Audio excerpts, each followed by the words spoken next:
Test આપીએ, પણ હવે ખાલી એક્ઝામ લેવા માટે કે ટેસ્ટ માટે બોલાવવા હોય બરાબર નથી. એટલે એમ રાખ્યું કે હવે આપણે જ્યારે ઓપનિંગ થાય મિડ માર્ચમાં પાછા આ મોહ ત્યાગ અષ્ટક થોડું રિવ્યુ કરી લઈશું અને જ્ઞાન અષ્ટક શરૂ કરીશું. અને જ્ઞાન અષ્ટક પૂરું થાય એટલે મોહ ત્યાગ અને જ્ઞાન એ બેનો એક ભેગો છે. એ રીતે આપણે કરીશું. તો મારો અંદાજ એવો છે કે 2018 ની અંદર આપણે જો લગભગ 30 સ્વાધ્યાય થાય, માનો કે 28 પણ થયા તો 7 અષ્ટક પૂરા થઈ જાય. બરોબર, 7 પૂરા થઈ જાય, 7 થાય નહીં 14 અષ્ટક પૂરા. એટલે 14 એ 4 અત્યારે થઈ ગયા, 14 ને 4 18, પછી બાકીના રહ્યા એ બીજા વર્ષે.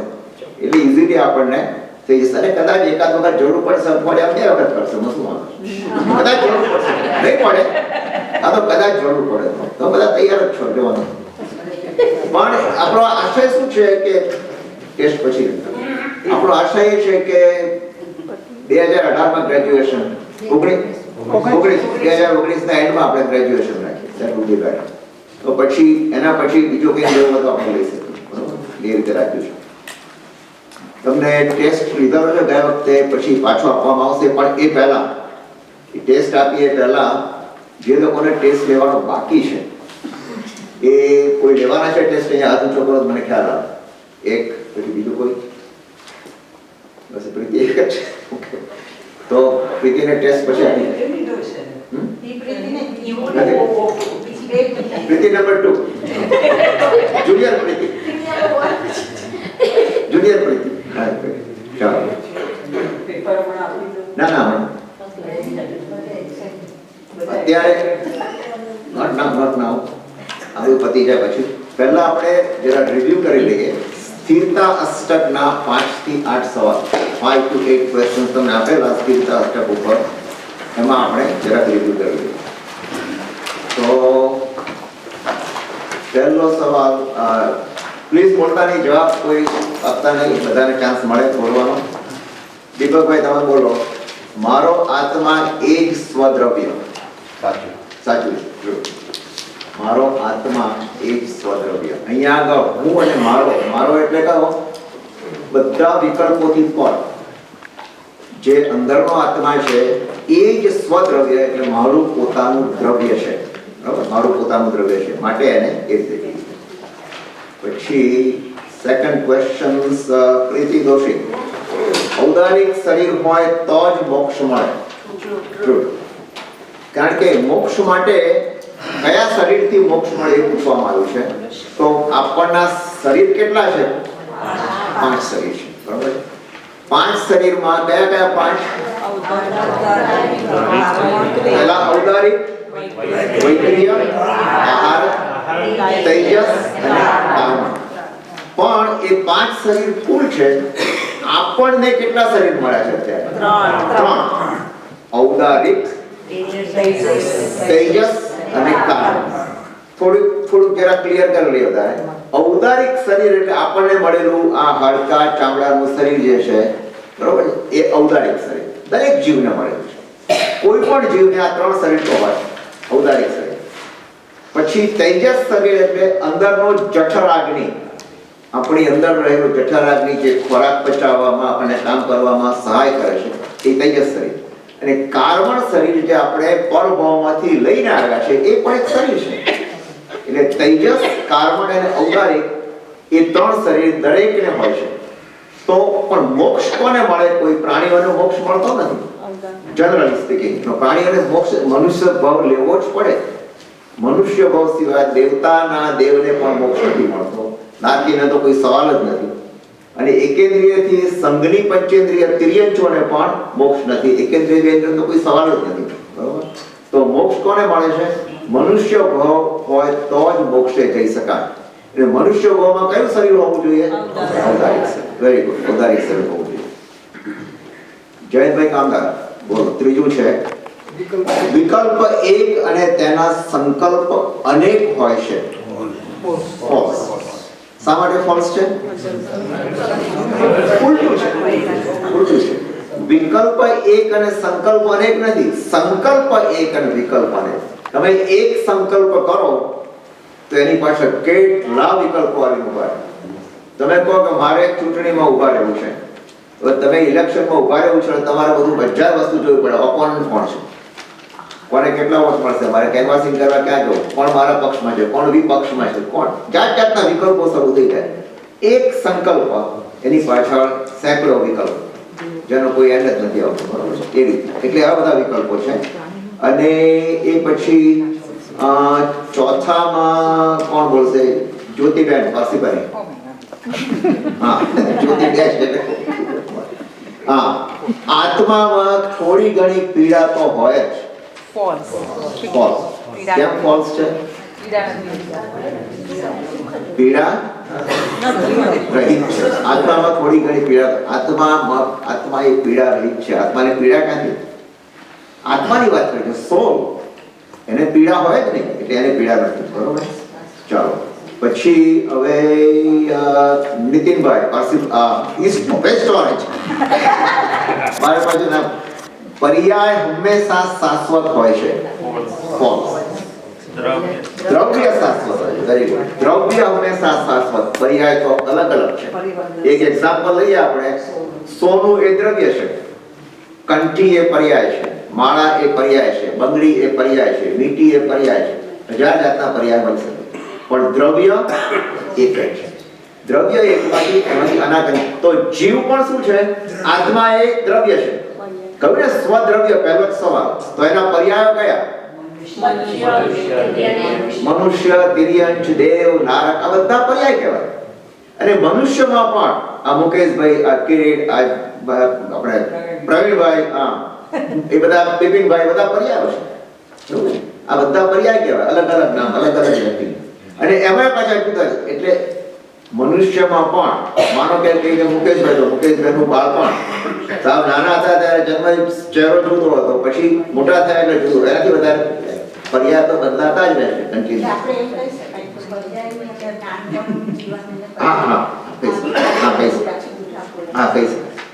કારણ કે એની અંદર પણ આપણું બધું ચેન્જીસ થતા છે. પછી 60 થાય એટલે પછી નહીં કેવું, પછી બધા સીધા. ઓકે. અને છઠ્ઠું છે કોણ કે? સંજુબેન. હા, પરિશ્રમો એટલે કુદરતી આફતો. પરિશ્રમો એટલે કુદરતી આફતો. પરિશ્રમો કોને કહેવાય? દાખલા તરીકે સખત વરસાદ, વાવાઝોડું, ટોર્નેડો જે આવ્યું, બરાબર? આ બધા શું કહેવાય? કુદરતી આફતો. એ બધા કહેવાય પરિશ્રમો કહેવાય. અને પછી સાતમામાં શૈલેષભાઈ, સ્થિરતા એ પવન જેવી છે, ઘણી મહેનતે પ્રાપ્ત થયેલી સમાધિની નાશક છે. શું કહ્યું? અસ્થિરતા. ફોલ્સ. અસ્થિરતા એ પવન જેવી છે. સ્થિરતા નહીં, પણ અસ્થિરતા. અસ્થિરતા એ પવન જેવી છે. અને શું કહે છે? ઘણી મહેનતે પ્રાપ્ત થયેલી સમાધિ. એક સમાધિમાં આપણે બેઠા હોઈએ અને જો મન અસ્થિર થઈ જાય તો એ સમાધિની નાશક કહેવાય ને, એ સમાધિની નાશક કહેવાય છે, બરોબર? Very good. ચાલો પછી આઠમો સવાલ રૂપક. આઠમો સવાલ. મહાવીર ભગવાનને પોતાની દીક્ષા કરતા માતા પિતાના મનની સમાધિ મહત્વની લાગી. તમને સંગીતાબેન. સંગીતા. Okay, sorry. ટ્રુ ને? પોતાની દીક્ષા કરતા માતા પિતાના મનની સમાધિ મહત્વની લાગી, બરોબર? સીધો હિસાબ છે તો. અને નવમામાં આપણે કોણ બોલશે? કિરીટભાઈ પારસીબાની. નથી આવે? કિરીટભાઈ પારસીબાની આવે?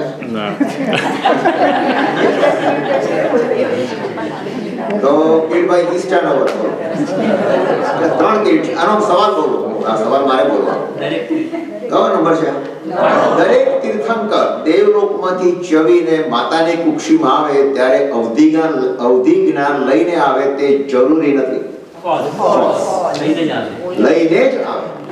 તીર્થંકરનો આ એક નિયમ છે કે જ્યારે આવે ત્યારે શું કરે? ત્રણ જ્ઞાન લઈને જ આવે. દેવલોકમાં તો 3 જ્ઞાન છે, પણ એમાંથી લઈને જ આવે, હંમેશા એનો નિયમ છે. અને અને 10 અને તમે એક સમજો, એટલા માટે આપણે જે સુપન ઉતારીએ છીએ ને, એ સુપન ઉતારીએ છીએ એની અંદર જો માતાની કુક્ષી તીર્થંકરનો આત્મા દેવલોકમાંથી આવે તો 12મા સ્વપ્નની અંદર 12મું સ્વપ્ન કોનું છે ખબર છે? દેવ વિમાન છે બધા સુધી, મને અત્યારે યાદ નથી, પણ એ 12મા સ્વપ્નમાં દેવ વિમાન એટલે દેવ વિમાન હોય, પણ તીર્થંકરનો આત્મા જો નરકમાંથી આવે તો એ દેવ વિમાન નથી હોતું. ભુવન એ બીજો કંઈક છે, મને અત્યારે યાદ નથી કહ્યું છે, પણ એ જુદું છે. એટલે તમે જોજો આવતા 24માં શ્રેણિક મહારાજાનો આત્મા એ નરકમાંથી આવે છે, પહેલી નરકમાંથી સીધા તીર્થંકર થાય છે પદ્મનાભ. તો એ વખતે 14 સ્વપ્નની અંદર 12મું સ્વપ્ન જુદું હશે, 12મું સ્વપ્ન બદલવું પડશે. હવે એ વખતની વાત છે અત્યારે. 10મો સવાલ છે, 10મો સવાલ કોણ બોલશે? પ્રેમિલાબેન. સિદ્ધને શરીર નથી એટલે ચારિત્ર ગુણ ના હોય. ફોલ્સ. કારણ શું છે? ચારિત્ર ગુણ હોય સ્થિરતા રૂપી થાય. સ્થિરતા, રાઈટ. ચારિત્ર એટલે યોગની સ્થિરતા. સિદ્ધમાં પણ ચારિત્રનો ગુણ છે. કોઈ કહે કે સિદ્ધ તો ક્યાં દીક્ષા લેવી છે? તમને દીક્ષા લેવાની જરૂર જ નથી. દીક્ષા કરતા પણ મહાન ગુણ છે, કારણ કે અનંત કાળ સુધી એ સિદ્ધ અવસ્થામાં રહેશે. અનંત કાળ સુધી પોતાનું ચારિત્ર ટકાવી રાખે છે, માટે સિદ્ધોને ચારિત્ર કહો. ઓકે. 11મો સવાલ બોલશે કોણ બોલશે? કિરીટ મહેતા. સર્વ સંવર રૂપ ચારિત્ર 12મા ગુણ સ્થાન પછી ગણાય. ફોલ્સ. 14મા ગુણ સ્થાન. ગુડ. સર્વ સંવર રૂપ ચારિત્ર એ 14મા ગુણ સ્થાન હોય છે. 13મા ગુણ સ્થાને પણ સર્વ સંવર એટલે શું ખબર છે? સંવર એટલે અટકવું. સર્વ સંવર એટલે બધા કર્મો આવતા અટકી ગયા. તો 13મે વેદનીય કર્મ છે. 13મે વેદનીય કર્મ છે. 7 વેદનીય કર્મ હોય છે 13માં ભગવાન જ્યારે વિચરે ત્યારે વિચરે છે ત્યારે એને 7 વેદનીય કર્મ તો હોય જ છે. 14મું ગુણ સ્થાન એવું છે કે જે વખતે બધું જ શાંત થઈ જાય છે. એટલે જ્યારે શાંત થઈ જાય એને શું કહીએ? સર્વ સંવર ભાવ કહેવાય. પછી કુસુમબેન બોલો. એના ભાઈ જ્યાં સુધી મોહનીયનો સંપૂર્ણ ઉપશમ હોય ત્યાં સુધી આત્મા વિતરાગ કહેવાય. તો જો આ જરા સમજવા જેવું છે. ના, ઇટ ઇઝ ટ્રુ. હા, આ સમજવા જેવું છે. એટલા માટે હું તમને જો અહીં ધ્યાન આપો. સંપૂર્ણ ઉપશમ વાત કરી છે. સંપૂર્ણ ઉપશમ એટલે બધા કર્મો શાંત થઈ ગયા. તો મોહનીય કર્મ પણ શાંત થઈ ગયું. એટલે મોહનીય ઉદયમાં નથી. જો જ્યાં સુધી મોહનીય એક પણ મોહનીયનો ભાગ ઉદયમાં ન હોય તો આત્મા વિતરાગ કહેવાય. તે ટેમ્પરરી વિતરાગ છે. ખાલી ઉપશમ વિતરાગ કહેવાય. એ ટેમ્પરરી વિતરાગ. દબાવીને ચડે ને, પણ મોહનીયને દબાવી દીધું એટલે વિતરાગતા આવી ગઈ. પણ વિતરાગતા કેટલા સમય માટે છે? અંતર્મુહૂર્ત. એ 5 મિનિટ માટે પણ હોય કે બહુ તો અંતર્મુહૂર્ત 48 મિનિટમાં તો ઓછો સમય કે 2 મિનિટ માટે પણ હોઈ શકે. એને ઉપશમ વિતરાગ કહેવાય. વિતરાગ છે ને 3-4 જાતના છે. એક ઉપશમ વિતરાગ, પછી વિતરાગ કહેવાય, પછી વિતરાગના પાછા 2 ભાગ, કેવલી વિતરાગ, સામાન્ય વિતરાગ. એ બધા આપણે ડીપમાં અત્યારે નથી જતા, પણ એક ઉપશમ વિતરાગ કહેવાય. માટે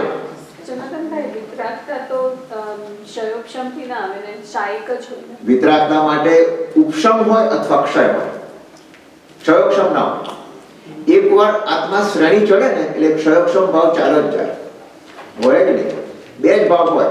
ઉપશમ શ્રેણીનો અર્થ એ કે હવે ઉપશમ અને ક્ષાયિક શ્રેણી ચડે એટલે ક્ષય કરતા ઉપર ચડે. હવે શું થાય છે કે 11મા ગુણ સ્થાને ઉપશમ શ્રેણીમાં ચડ્યો તો 11મા ગુણ સ્થાને આવ્યો એટલે બધા કર્મોનો શું થઈ ગયું? ઉપશમ થઈ ગયો એટલે આત્મા વિતરાગ થઈ ગયો. પણ કેમ એમાંથી તો નીચે જ પડે છે ને ઉપશમ? ભલે, પણ એટલે ક્ષણ માટે તો રહેશે ને ત્યાં.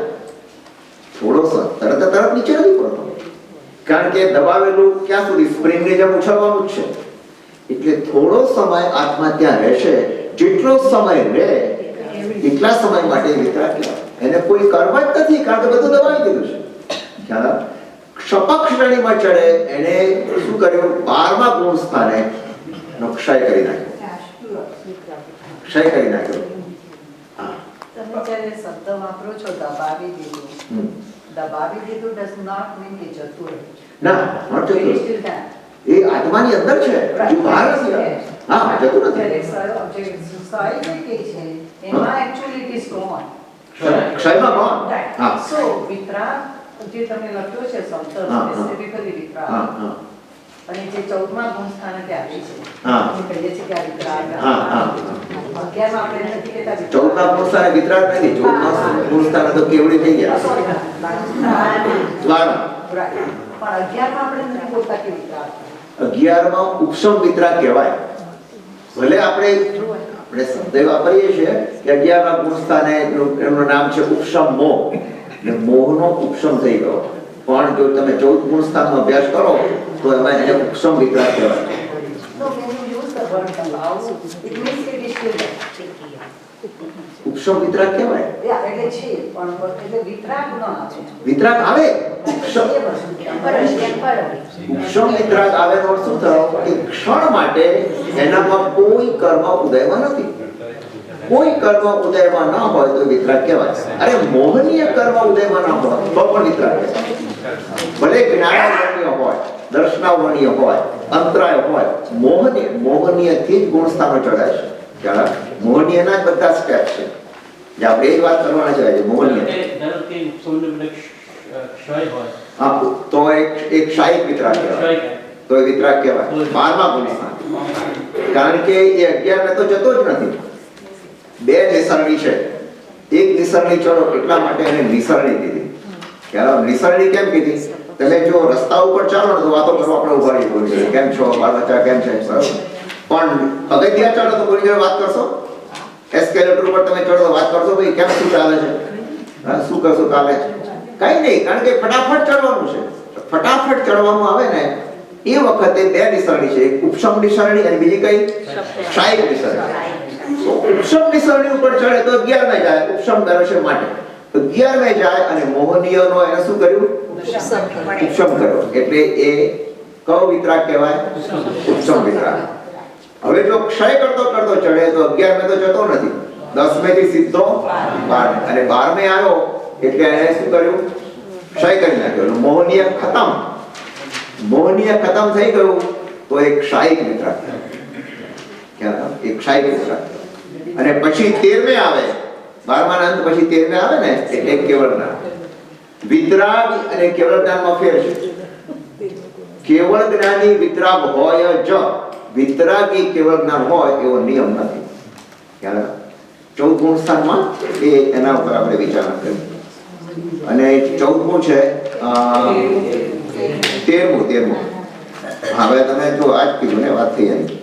13મું કોણ વાત કરશે? 13માની બોલો. જ્ઞાનાવરણીય, દર્શનાવરણીય અને અંતરાય કર્મનો ક્ષય થાય એટલે આત્મા વિતરાગી બને છે. એનો ક્ષય થાય એટલે આત્મા શું બને છે? કેવળી બને. જ્ઞાનાવરણી, દર્શનાવરણી, અંતરાય કર્મનો ક્ષય એટલે આત્મા વિતરાગી નહીં પણ કેવળી બને છે. એ મોહનીય પછી જ થાય. મોહનીય પછી જે ત્રણે ક્ષય કરે, મોહનીય પહેલા નહીં. બરોબર? 14મું જે ભાઈ 3 મોહનીય કર્મ અને 4 કષાય મળીને દર્શન સપ્તક બને છે.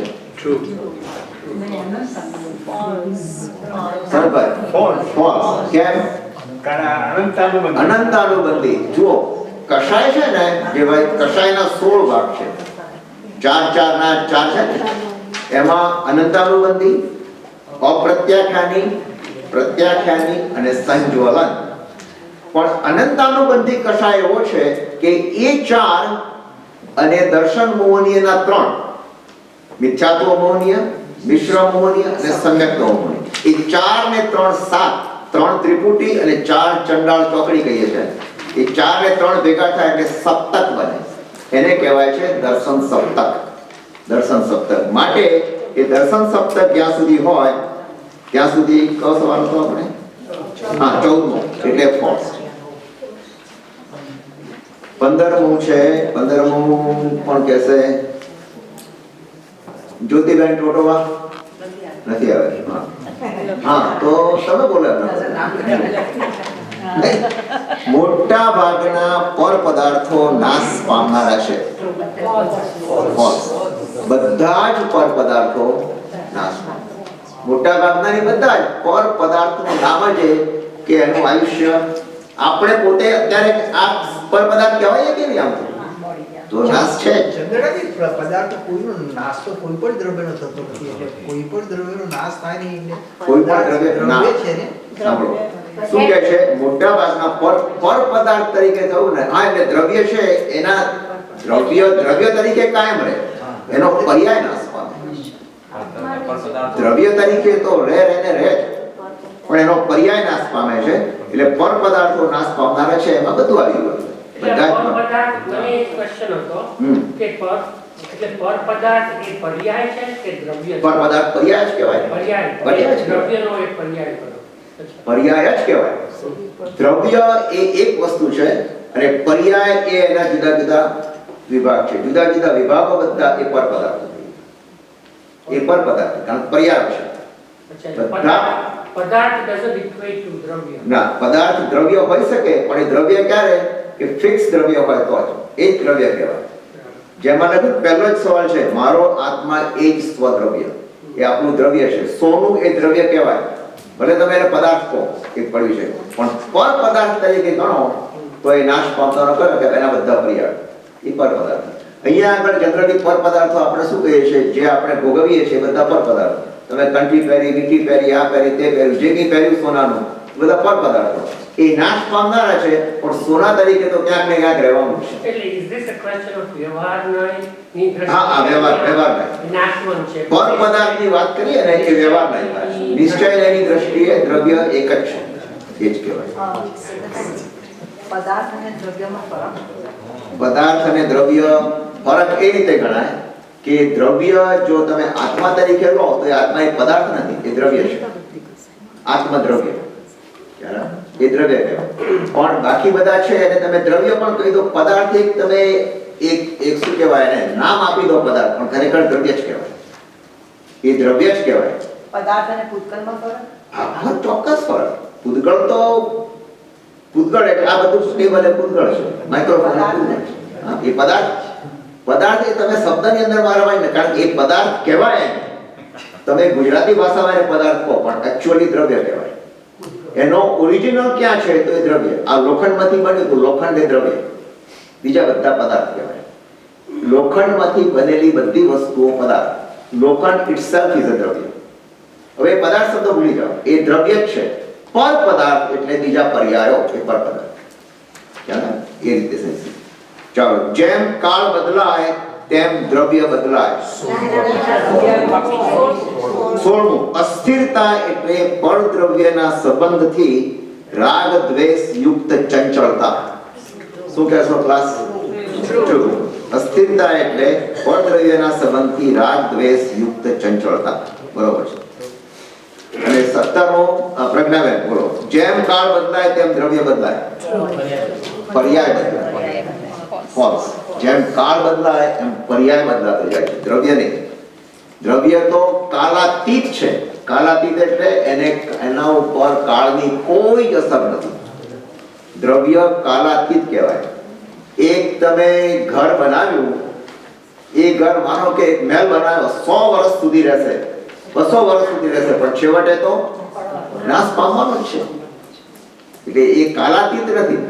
એ પણ એની અંદર બધું વપરાયેલું મટીરિયલ એક છેવટે મિક્સ થતું એ કાલાતીત કહેવાય. એવી રીતે હું સ્વક્ષેત્રથી અનંત પ્રદેશ વાળો છું. બરાબર. અસંખ્યાત. હું સ્વક્ષેત્રથી અનંત નહીં પણ અસંખ્યાત પ્રદેશ વાળો. જુઓ, અનંત કોણ છે ખબર છે?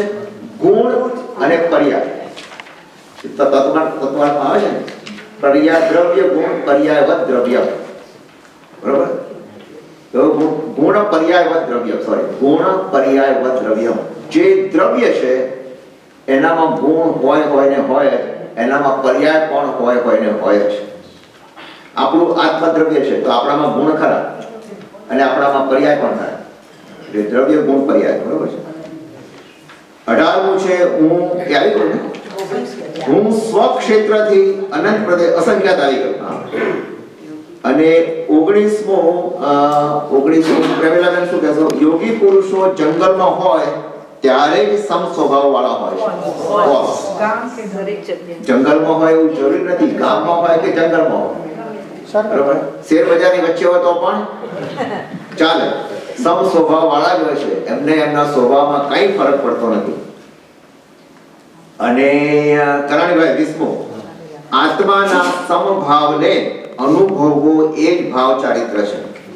ટ્રુ.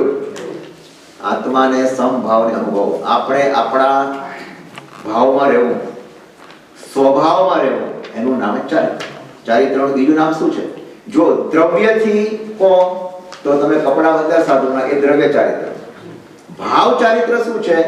આત્મ સ્વભાવમાં સ્થિર રહેવું, સ્વભાવની રમણતા, સ્વભાવમાં સ્થિરતા, એ ભાવ ચારિત્ર છે. અને ભક્તામણનો છેલ્લો ક્વેશ્ચન છે, કોણ કહેશે ભક્તામણ છેલ્લો ક્વેશ્ચન? હા બોલો.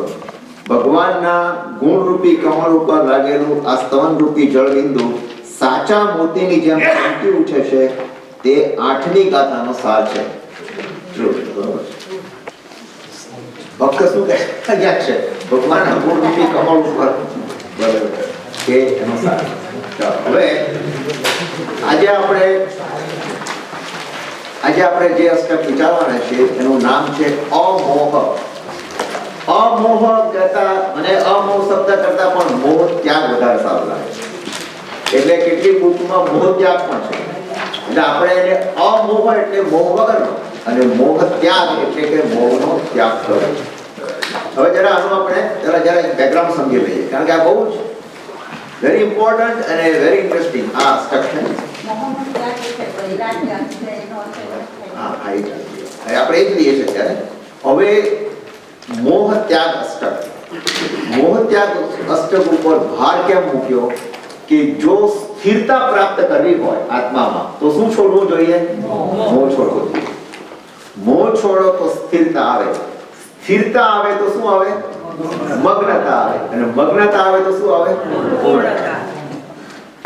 આના સ્ટેપ તમે હવે નીચે જઈએ છો. પૂર્ણતાને માટે સ્થિરતા જોઈએ, સ્થિરતાને માટે મગ્નતા જોઈએ, પૂર્ણતાને માટે મગ્નતા જોઈએ, મગ્નતાને માટે સ્થિરતા જોઈએ, સ્થિરતાને માટે મોહ ત્યાગ જોઈએ. હવે આપણે સ્થિર નથી રહી શકતા, કારણ કે મોહ રાજાએ મોહને રાજા કીધો. રાજા કેમ કીધો? કારણ કે મોહ એવો છે જેના કેટલા સૈનિકો છે? 28 સૈનિકો છે. મોહ રાજાએ ચારે બાજુ 28 જણને ચારે બાજુ મૂકી દીધા છે આખી દુનિયામાં. અને મોહ રાજાએ એવી જાળ બિછાવી દીધી છે મારા તમારા ઉપર, બધા ઉપર, આપણા બધા ઉપર, કે આપણે ડગલે ને પગલે મોહમાં ઘેરાઈ જઈએ છીએ. જો એક એજ્યુકેશનની દ્રષ્ટિએ તો આપણે બોલીએ છીએ ને કે આત્મા જ સર્વસ્વ છે, મોહ તો કરવો જ ન જોઈએ, રાગ દ્વેષ બહુ ખોટા છે, કશાયો ખોટા, એ બધું આપણે કહીએ છીએ, બોલીએ છીએ, પણ છતાં પણ આપણાથી થઈ જાય છે. ભલે જાગૃતિ હોય વધારે સારું છે, પણ થઈ જાય છે એ વાત નક્કી. કારણ કે મોહ જાળમાંથી આપણે હજુ ફસાઈ ગયા છે, બહાર નીકળ્યા નથી. તો આપણને બહાર કોણ કાઢશે? અહીંયા આગળ એ વાત કરે છે. અને અહીંયા આગળ એ વાત કરે છે કે મોહ જાળમાંથી જો ફસાયા જ હોઈએ, આખી દુનિયા જો ફસાયેલી હોય તો કોઈ બહાર નીકળવાનું જ નથી. એનો અર્થ એ થયો. તો ભાઈ જે નીકળી ગયા છે કેવી રીતે નીકળ્યા? ભગવાન મહાવીરનો આત્મા પહેલા ભાવ કયો હતો એનો? નૈસાર. એ નૈસારનો ભાવ તો હજુ ઘણો સારો કહેવાય, પણ નૈસારના પહેલાના ભાવોની તો કોઈ ગણતરી જ નથી. એમાં પણ કોઈ માનો કે મનુષ્યનો ભાવ આવ્યો હોય, અને કદાચ હોઈ શકે કે આપણે એ ભાવ કરતા સારા હોઈ શકીએ, એવું પણ બને. જરૂર નથી પણ એવું બને. ભગવાનના આત્માની વાત કરું છું. ભગવાનનો આત્મા સૌથી પહેલા ભાવની પહેલાની, જ્યારથી આને સમ્યક દર્શન પ્રાપ્ત થયું એ પહેલાની વાત છે. એ પહેલા એ પણ મોહ જાળમાં ફસાયેલો. તો એ આત્મા બહાર કેવી રીતે નીકળ્યો? પહેલું સ્ટેપ શું લીધું એને નૈસારના ભાવમાં? સમ્યક દર્શન પ્રાપ્ત કર્યું. પહેલું સ્ટેપ સમ્યક દર્શન પ્રાપ્ત કર્યું. સમ્યક દર્શન પ્રાપ્ત કર્યું એટલે મોહ નીકળી ગયો? જરૂરી નથી. મોહ નીકળવો જરૂરી નથી. કારણ કે મોહ રાજા તો છે ક્યાં સુધી જાય છે? ભગવાનને સાધના કરતા હતા ને ત્યારે પણ મોહ હતો, પણ બહુ ઓછો, અલ્પ પ્રમાણમાં. કારણ કે 7મું ગુણ સ્થાન અપ્રમત્ત છે, 6થું ગુણ સ્થાન પ્રમત્ત છે. પ્રમાદ, એ પ્રમાદમાં જ મોહ ખરો, આસક્તિ ખરી. 7મું ગુણ સ્થાન આવે એટલે પછી મોહનો થોડું ઓછું, એટલે 8મા ગુણ સ્થાને આવે એટલે શરૂઆત થાય મોહ ઓછો થવાની. 9મા ગુણ સ્થાને 20 પ્રકૃતિઓનો 20 સોલ્જરો ખતમ થઈ જાય 9મા ગુણ સ્થાને. અને પછી 10મા ગુણ સ્થાને થોડાક જ બાકી રહ્યા, એનો પણ એક ખતમ કરી નાખે. 10માના લગભગ અંતે. એ રીતે મોહની પણ મોહ રાજાનું સામ્રાજ્ય ચારે બાજુ છવાયેલું છે. એ ચારે બાજુ છવાયેલું છે, એને દૂર કરવા માટે આપણે એક જ પ્રયત્ન કરવાનો છે. મનથી પહેલા મનથી વિચારો. મનથી શું વિચારીએ છે? કે જે હું છું એ નાશવંત છે. જેને મેં કીધું, મારા શરીરને મેં કીધું, હું મારા શરીરથી ઓળખાવું છું, તમે તમારા શરીરથી ઓળખાવો છો નામ પ્રમાણે. તો એ નાશવંત છે, એ સ્થાયી નથી, એ દૂર થવાનું છે, એ પરદ્રવ્ય છે. તો પરદ્રવ્ય ઉપર એ આત્મા તું આટલો બધો મોહ કેમ રાખે છે? જો પરદ્રવ્ય છે સમજે છે તો પછી મોહ કેમ રાખે છે? મારું ઘર, મારી દીકરી, મારો દીકરો, મારી પુસ્તક, મારી બુક, મારું કમ્પ્યુટર, મારું ટેલિવિઝન, આ મારું મારું મારું. એ મારું જે છે અને હું આવો, હું તેવો, હું ગુણવાન, હું બધે, મને મારામાં બધી ઘણી શક્તિ છે, મારામાં ઘણી કળાઓ છે, મને આટલા એવોર્ડ મળ્યા છે, મને આટલું આમ કર્યું છે, હું ડોક્ટર થયો છું, હું ફાર્માસિસ્ટ થયો છું, મને પદ્મશ્રી મળ્યો છે. જાત જાતની વસ્તુ આપણે હું અને મારું, એ મંત્ર આપણને મોહ રાજાએ એવો શીખવાડી દીધો છે કે 24 કલાક આપણું રટણ અજાણતા પણ ચાલુ છે. ભલે આપણે બોલતા નથી, પણ ચાલુ જ છે. કારણ કે જરાક કોઈ એને કામ આવું, જરાક કંઈક થાય કામ આવું. એટલે હું અને મારું એ જે મંત્ર આપણને આપેલો છે મોહ રાજાએ, એ મંત્રમાંથી આપણે છૂટવું છે. તો અહીંયા આગળ જે કયા ઈશ્વરવિજયજી મહારાજ સાહેબ, મહોપાધ્યાય ઈશ્વરવિજય મહારાજ સાહેબ અહીંયા પહેલા જ શ્લોકની અંદર શું કહેવાના છે કે હું અને મારું એ મંત્ર તમે છોડી દો, એ મંત્ર બરાબર નથી. એને બદલે બીજો મંત્ર લો, એની આગળ ન લગાડી દો. ન હું ન મારું. અહમ અને મમ, આ બે મંત્ર, એ મોહ રાજાના બે શબ્દો, અહમ અને મમ. હું, અહમ એટલે હું, મમ એટલે મારું. એને બદલે ન અહમ, ન હું અને ન મમ, ન મારું. આ જ પહેલો છે શ્લોક. બહુ સરસ છે વાત કરી દીધું. એના શ્લોકની અંદર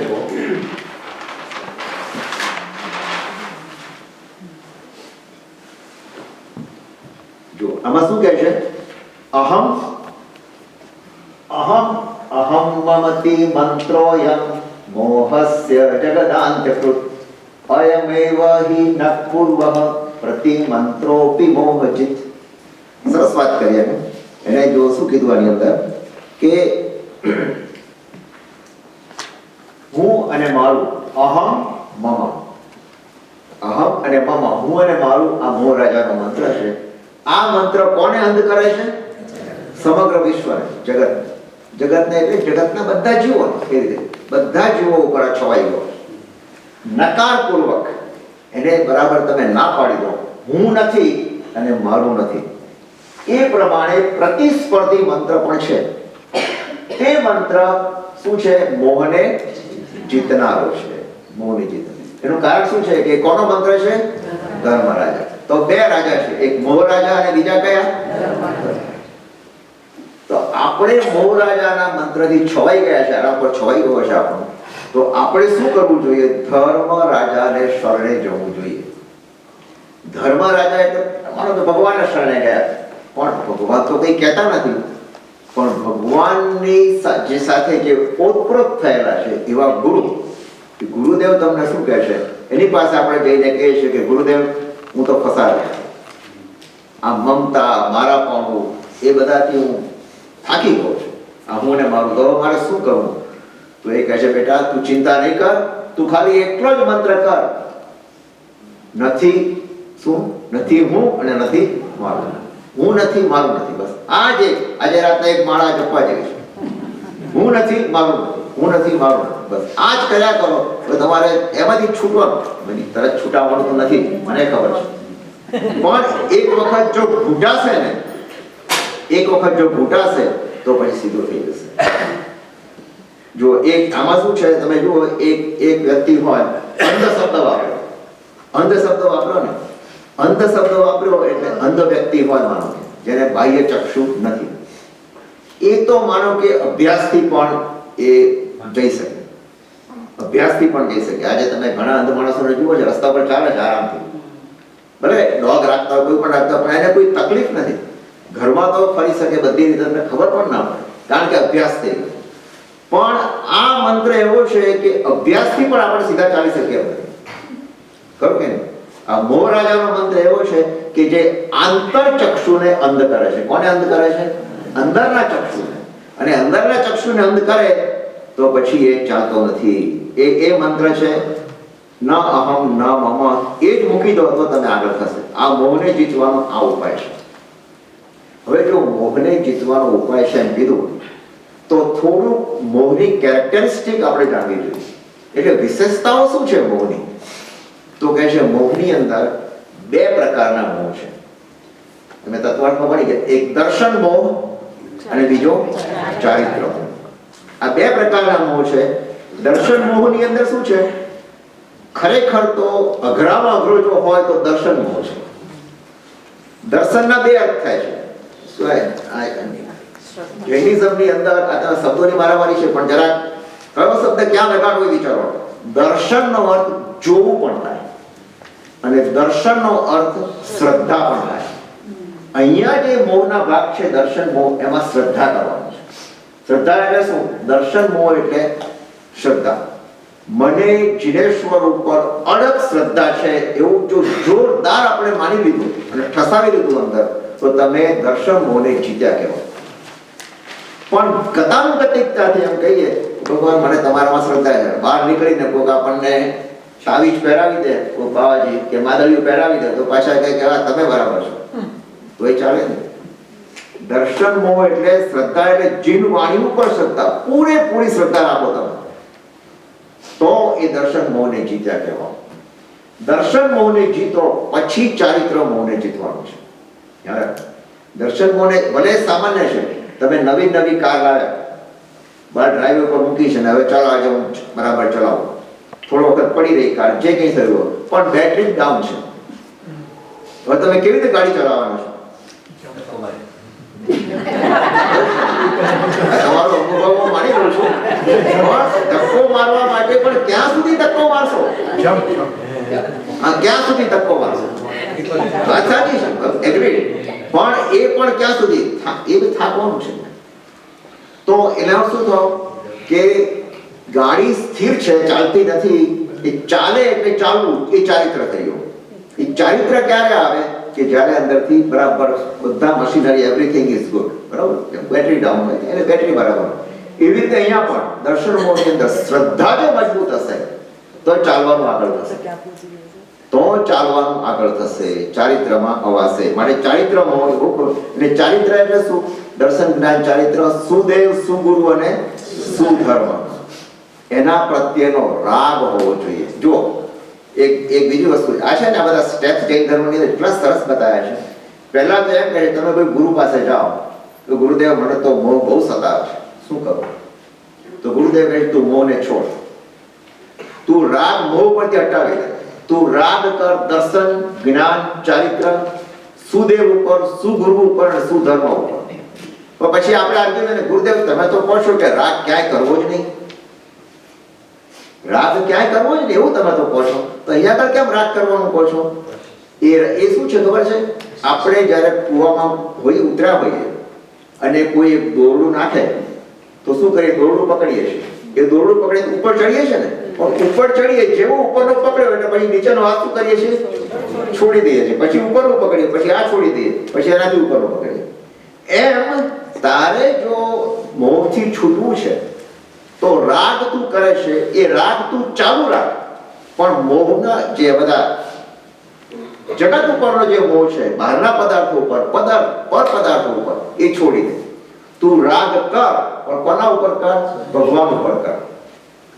પછી તમે કહો દલીલ કરો, દલીલ તો બધી થાય, ભગવાન તો વિતરાગ છે, એમના ઉપર આપણે રાગ કરવા શું ફાયદો છે? તારી વાત સાચી, ભગવાન વિતરાગ છે, પણ તું હજુ એક કક્ષાએ પહોંચ્યો નથી.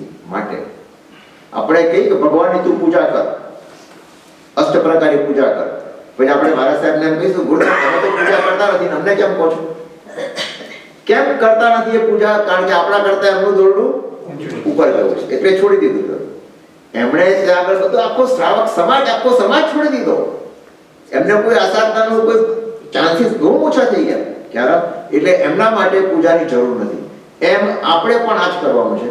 રાગ કરો તો ભગવાન ઉપર કરો, ગુરુદેવ ઉપર કરો, એના ઉપર રાગ કરો, પણ છેવટે તો એ રાગ પણ છોડવા માટે શબ્દ છે હેય.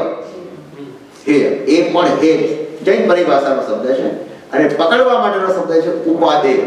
આચરવા માટેનો શબ્દ શું છે? ઉપાદેય. ચંદ્રકાંતભાઈ, જે તમે વાત કરી ને કે છોકરાઓ મોસ્ટલી આ જ આર્ગ્યુમેન્ટ કરતા હોય કે ભગવાન તો વિતરાગ, રાઈટ, તો પૂજા કરવાથી આપણને કેવી રીતે એટલે એક અવલંબન છે. એક્સપ્લેન ધેમ. હા, એનો એક્સપ્લેન એ જ કરવાનું કે ભાઈ યુ આર વર્શિપિંગ ભગવાન, you are doing eightfold puja, whatever. The reason you are doing it, so you get concentrated on this, and slowly you begin to like it. તમે પછી આંગી જુઓ, ભગવાનની આંગી કેટલા સરસ છે, ભગવાન કેટલા, તમારું એટેન્શન છે જે અત્યારે વર્લ્ડલી અફેર્સની અંદર બધું ગૂંચવાઈ ગયું છે, એમાંથી ઉઠીને ધીમે ધીમે એમાં આવશે. You will be slowly trying to attach with it, nothing else. Eventually you have to quit that also. એ બી એના કન્ટિન્યુએશનમાં એ બી ક્વેશ્ચન ઘણી વાર આવે કે આંગી કરવાની કે નહીં કરવાની, અને કારણ કે વિતરાગ છે ભગવાન તો બધું છોડી, તો આપણે આંગી કરીએ તો બરોબર. વિતરાગ ભગવાન વિતરાગ છે, પણ ભગવાન છે ને જ્યારે ભગવાન થતા પહેલા એ આપણા જેવા ગ્રહસ્થ હતા, અને એ વખતે એ વિતરાગતા તરફ ગતિ કરતા હતા. એટલે ભગવાન વિતરાગ થયા તો ભગવાન જ્યારે આપણા જેવા ગ્રસ્ત હતા ત્યારે કેવા લાગતા હશે? એ તો રાજા હતા, કેવા લાગતા હશે? એ કેવા લાગતા હશે એ ભગવાનનો પર્યાય છે. તો ભગવાનનો પર્યાય જોવા માટે આપણે ભગવાનની આંગી કરીએ છીએ કે ભગવાન તમે આવા હતા ને આ બધું છોડ્યું? શું વાત કરો છો? આટલા વૈભવ તમે છોડ્યો, આટલા દાગીના છોડ્યા, આટલા ઘરેણા છોડ્યા, મુગટ સોનાનો છોડ્યો, આ બધું છોડીને તમે અહીંયા આગળ નીકળી ગયા. કેવો તમારો વૈભવ હતો એ જમાનો, એ બતાવવા માટે આપણે એમની આંગી કરીએ છીએ. ધેટ્સ ધ ઓન્લી રીઝન, બીજું કાંઈ નહીં. પણ ચાલો આપણે આગળ વધીએ. પછી વિતરાગતા બતાવવા માટે શું કરીએ આપણે? પછી કાઢી નાખવું જોઈએ આગે કે જો ભગવાન હા, તો કાઢી નાખવાનું, કાઢી નાખીને બરાબર છે.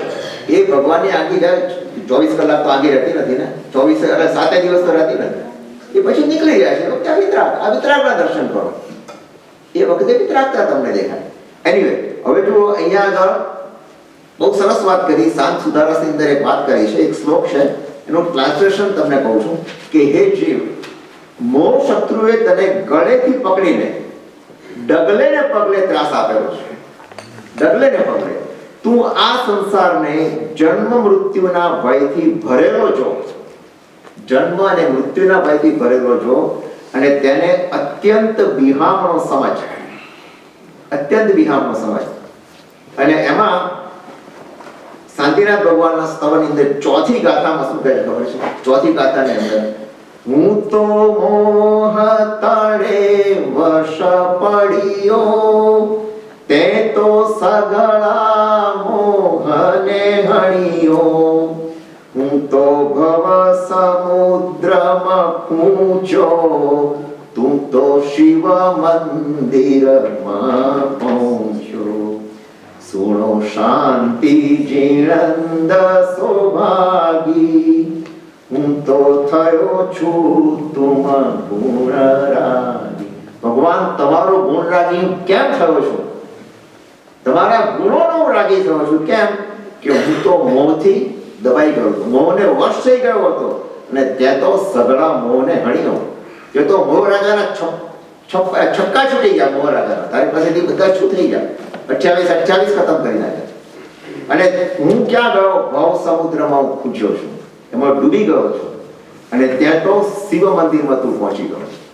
આ જ્યારે આપણને જાગૃતિ આવે ત્યારે, પણ આપણે રોજિંદા જીવન જ આપણું એવું છે કે ડગલે ને પગલે આપણે દલીલો, આર્ગ્યુમેન્ટ્સ, પછી મારામારી, ઝઘડા, આ બધું ચાલુ જ હોય છે. એનો કોઈ ઉપાય નથી. બસ એ આ રગસ્યું ગાડું ચાલે છે. અને એક વાત યાદ આવી. એક વખત એવું થયું કે લગ્ન પછી પતિ પત્નીને થોડું સારું બનવા માંડ્યું, જનરલી જેમ બને છે એમ શરૂઆતમાં. અને થોડા સમય પછી પતિ પત્ની વચ્ચે ઝઘડો શરૂ થઈ. ઝઘડો એવો ચાલ્યો રોજ જે એકે દિવસ એવો ના જાય ઝઘડા હોય, બરોબર કંટાળો. એ કુંડળી લઈને ગયો જ્યોતિષ પાસે. જ્યોતિષને કહ્યું કે આમાં કઈ રસ્તો બતાવો કે અમારે આ ચાલી રહ્યું છે, શું છે? કુંડળીએ જોઈ જરા આમ જ્યોતિષી બરાબર આંકડા બાકડા મૂક્યા, અને પછી પેલા યુવક કહે છે કેમ લાગે છે તમને કુંડળી? કે ના આમ તો બરાબર છે, તમારી કુંડળી કહે છે હજુ 3 વર્ષ સુધી તમારે આ ઝઘડો રહેશે, પણ પછી શું? પછી તો સારું છે. ના, પછી તમે એનાથી ટેવાઈ જશો. પછી તમે ટેવાઈ જશો. આપણે બધા શું થયા ત્યારે ટેવાઈ ગયા. આપણી દ્રષ્ટિ, એનું કારણ શું છે ખબર છે? કેમ ટેવાઈ ગયા છે? કારણ કે આપણી દ્રષ્ટિ દ્રવ્ય પરથી હટીને ક્યાં ગઈ છે? પર્યાય પણ આપણી દ્રષ્ટિ ગયેલી છે. દ્રવ્ય પર સ્થિર થાય તો બધું જ કામ થઈ જાય. એટલે આપણે શું કર્યું છે કે જ્ઞાન, દર્શન, ચારિત્રને પ્રગટ કરવાને બદલે જ્ઞાનાવર્ણ્ય, જ્ઞાન ઉપર આવરણ એટલે વર્ણ્ય, દર્શન ઉપર આવરણ એટલે દર્શનાવર્ણ્ય, મોહ ઉપરનું આવરણ એટલે મોહનીય, અને અંતરાય ઉપરનું આવરણ એટલે અંતરાય ઉપર, બરાબર ને? ચારે કર્મ ઉપર આપણે આવરણ આવી ગયા છે. ચારે ઉપર આપણને સુખ ઉપરનું આવરણ એટલે અંતરાય. એ ચારેના અંતરાય એટલે ચારે ઢાંકણા બંધ છે. સંપૂર્ણ બંધ નથી ભલે, પણ એ ચારે ઢંકાઈ ગયા છે. તો શું થયું? એનાથી થયું શું? એ ઢંકાઈ ગયા, આવરણાઈ ગયા. શું ઢંકાઈ? શું ગયું? આપણું શુદ્ધ આત્મ સ્વરૂપ ઢંકાઈ ગયું. તમે અહીંયાથી એક હમણાં કોઈ જીવડું લીધું ને, અહીંયાથી એક જીવડું અહીંયાથી લઈને બહાર મૂક્યું. એ જીવડામાં કેવળ જ્ઞાન છે. બોલો, માનશો તમે? એની અંદર કેવળ જ્ઞાન પડેલું છે. મારી તમારી વાત તો જવા દો, આપણા બધામાં તો કેવળ જ્ઞાન છે. નિગોદના જીવની અંદર પણ જીવ માત્રમાં કેવળ જ્ઞાન છે.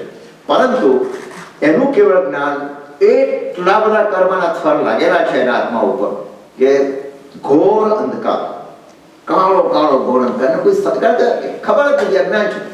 આપણી અંદર કેવળ જ્ઞાન છે, પણ કેવું છે? ખૂબ ઢંકાઈ ગયું છે. પેલા જેટલું નહીં, પણ ઓછા ઢંકાયું છે. એ જ્યારે કર્મો દૂર થશે એક પછી એક તો શું થશે? પાછું બહાર આવશે, અને બહાર આવશે તો થઈ ગયા કેવળી, એટલે બધું જ ગયું. પણ એ બહાર લાવવા માટે શું પ્રયત્નો કરવા, એ હવે આગળ બીજા શ્લોકની અંદર શું કહે છે?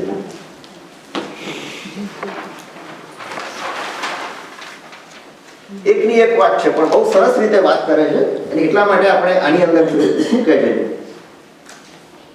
શુદ્ધાત્મ દ્રવ્યમેવાહમ શુદ્ધ જ્ઞાનમ ગુણો મમ નાન્યોહમ ન માન્યે ચેત્યદો મોહાસ્ત્ર મૂળબળમ. જો શુદ્ધાત્મ દ્રવ્યમેવાહમ, એની સંધિ છૂટી પાડો તો શુદ્ધ પ્લસ આત્મદ્રવ્ય પ્લસ ઈવ પ્લસ અહમ. એનો અર્થ શું થાય? હું શુદ્ધ આત્મદ્રવ્ય છું. સિમ્પલ થઈ ગયું ને? હું શુદ્ધ આત્મા, હું એટલે મારો આત્મા શુદ્ધ આત્મદ્રવ્ય છે. પછી નાન્યો અહમ, ન અન્યો અહમ, હું બીજું કાંઈ નથી. બરોબર?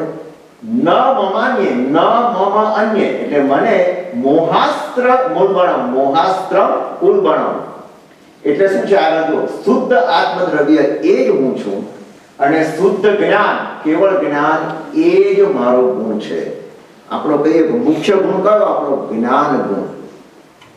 ઘણા ગુણો છે, પણ મુખ્ય ગુણ જ્ઞાન ગુણ. તો કેવળ જ્ઞાન, પણ જ્ઞાન એ જ મારો ગુણ છે, હું એનાથી જુદો નથી અને મારું કોઈ નથી.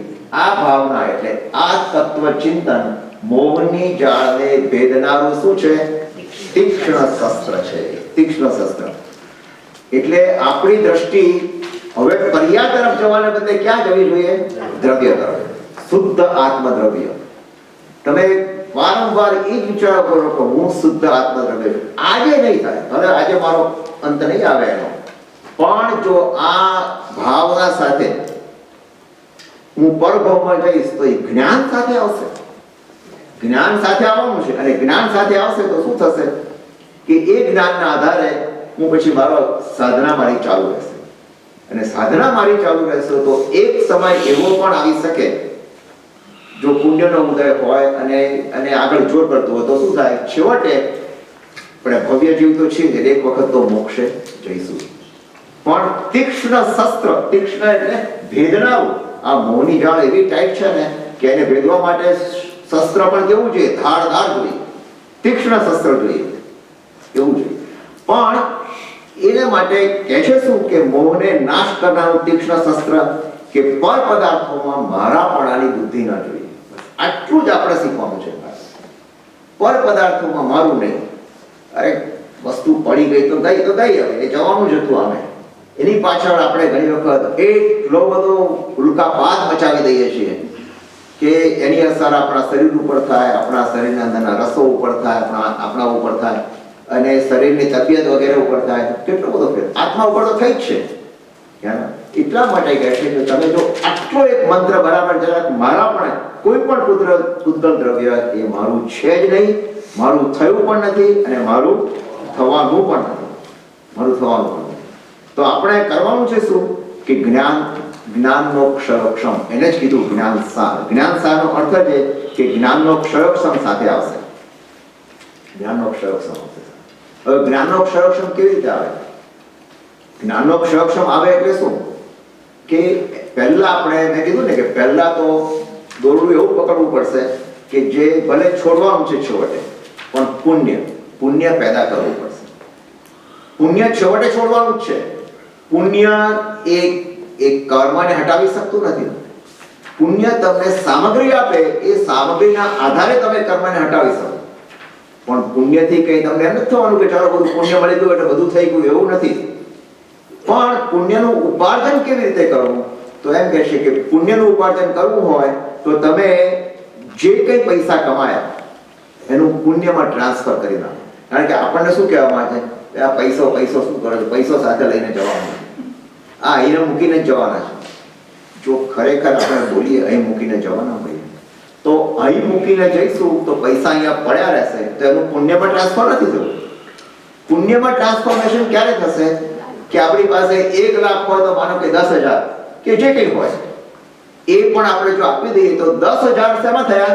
પુણ્યમાં ટ્રાન્સફર થઈ. એ પુણ્ય જે ટ્રાન્સફર થયા એ પુણ્ય તમારી સાથે આવશે. એ તમારી સાથે આવે અને એમ કરતા એટલે એટલા કહે છે કે તમે પુણ્યનું કન્વર્ઝન કરો. ડોલર નથી લઈ શકતા પણ ડોલરનું કન્વર્ઝન તો થઈ શકે ને, બરોબર ને? આપણે ડોલર તો અહીંયા શું અમેરિકામાં ચાલે છે, બીજા દેશમાં ક્યાં ચાલે છે ડોલર? તો આપણે એનું કન્વર્ઝન કરીએ છીએ. એમ અહીંયા આગળ શું કરો? તમે એને કન્વર્ટ કરી નાખો. અને મોહને તોડવાનું શસ્ત્ર એક જ છે કે કેવળ જ્ઞાન એ મારું છે, બાકી કંઈ જ મારું નથી, કોઈ ચીજ મારી નથી. અને તીક્ષ્ણ શસ્ત્ર, આ તીક્ષ્ણ શસ્ત્રને MOB કહેવાય. MOB ઓળખાય નહીં? Mother of all bombs. Mother of all bombs, તીક્ષ્ણ શસ્ત્ર. આ તીક્ષ્ણ શસ્ત્ર તમે લઈને જાઓ એટલે એ તમે લઈને જશો તો પછી તમારે કોઈ વાંધો આવવાનો નથી. એ વાત કરે છે અહીંયા આગળ. અને ત્રીજા સૂત્રમાં શું કહે છે? ત્રીજા શ્લોકમાં બહુ સરસ વાત કરી દો, બહુ સુંદર કહે છે અહીંયા. યો ન મુહ્યતિ લગ્નેષુ ભાવેશ્ચોદયિકાદિષુ આકાશમિવ પંકેન નાસૌ પાપેન લિપ્યતે. આમાં અઘરો શબ્દ આ છે ભાવેશ્ચોદયિકાદિષુ, એટલે ભાવેષુ વત્તા ઔદયિકાદિષુ. ઔદયિક ભાવ, ખરો ભાવ કયો છે? ઔદયિક ભાવ છે. જો જરાક આપણે સમજી લઈએ થોડું, જરા ઇન્ટરેસ્ટિંગ છે. 5 પ્રકારના ભાવ છે. 5 પ્રકારના ભાવ, અથવા ભાવને કહીએ કે 5 પ્રકારના કારણ કરો. 5 છે. એ 5 તમે આમ જાણો છો. એક ઔપશમિક ભાવ. ઔપશમિક ભાવ એટલે શું? એનો ઉપશમ કરો. એ ઔપશમિક ભાવ, બરાબર? મોહનીય કર્મના ઉપશમથી. અને એક વસ્તુ ધ્યાન રાખજો, ઉપશમ હંમેશા કોનો થાય? મોહનીય. જ્ઞાનાવર્ણ્યનો ઉપશમ ન થાય, પછી દર્શનાવર્ણ્યનો ઉપશમ ન થાય, અંતરાયનો ઉપશમ ન થાય. ઉપશમ હંમેશા મોહનીયનો જ થાય. તો એ મોહનીયના ઉપશમ એને દબાવી દો તમે તો ઔપશમિક ભાવ કહેવાય. એટલે રોકો. ક્ષાયિક ભાવ ચાર ઘાતી કર્મથી થાય. 4 ઘાતી કર્મ કયા? જ્ઞાનાવર્ણ્ય, દર્શનાવર્ણ્ય, મોહનીય અને અંતરાય. આ ચારે ઘાતી કર્મના ક્ષયથી એક ક્ષાયિક ભાવ આવે આપણી અંદર. ત્રીજો ભાવ છે ક્ષયોક્ષમિક. ક્ષયોક્ષમિક એટલે શું થયું? કર્મનો થોડો ક્ષય અને થોડો ઉપશમ. થોડો ક્ષય અને થોડો ઉપશમ. એ જે કર્મ ચાલી રહ્યું છે એને બંધ કરી નાખો એટલે ક્ષય કર્યો થોડો, અને જે આવવાનું છે એને અટકાવો એટલે ઉપશમ કરો. થોડો ડિટેલમાં ત્યાં જતા નથી, પણ એ ક્ષયોક્ષમિક ભાવ. એ મોહનીનો થાય ને? ના, ક્ષયોક્ષમ છે એ જ્ઞાનાવર્ણ્યનો પણ થાય, દર્શનાવર્ણ્યનો પણ થાય, અંતરાયનો પણ થાય. એનો ઉપશમ ન થાય તો ક્ષયોક્ષમ થાય? ક્ષયોક્ષમ થાય. ઉપશમ એટલે સંપૂર્ણ દબાવી દો, અને ક્ષયોક્ષમ એટલે પાર્શિયલી. એમાં ઉપશમ તો આવે જ. ના, પણ એ ઉપશમનો અર્થ એ જે આવવાનું છે એને દબાવ્યું છે, જે હજુ આવ્યું નથી એ. અને ક્ષય કઈ રીતે ગણો? કે જે આવ્યું છે એને મંદ કરી નાખો, એટલે એ છે. અને ઔદયિક ભાવ એટલે શું? કર્મના ઉદયથી થતો ભાવ, કર્મના ફળનો અનુભવ, એ ઔદયિક ભાવ. અત્યારે આપણને બધાને ઔદયિક ભાવ ચાલુ છે કે નહીં? સતત ચાલુ જ છે. ઔદયિક ભાવ સતત ચાલુ છે. અને 5મો ભાવ કયો છે? પારિણામિક ભાવ. પારિણામિક ભાવ જેમાં કર્મ કારણ નથી. કર્મ કારણ નથી. ભવ્ય જીવ ભવ્ય હોય તો કર્મ કારણ નથી.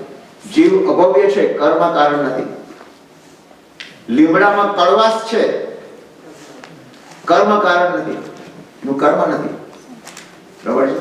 એવી રીતના કેરીમાં મીઠાશ છે, એ સહજ સ્વભાવ, એનો કોઈ પાછું એક્સપ્લેનેશન પણ નથી. એ વિજ્ઞાન એમ જ કહે છે, એનું ધર્મનું વિજ્ઞાન, કે ભાઈ આ રીતનું છે ને છે, એને પરિણામ, એના પરિણામથી છે. બરાબર? અને મોહ રાજાનું માયાજાળ છે ને 21 પ્રકારના ઔદયિક ભાવ છે. આમાં બહુ ડિટેલમાં જવું નથી, પણ એક સમજવા માટે તમને કહું છું.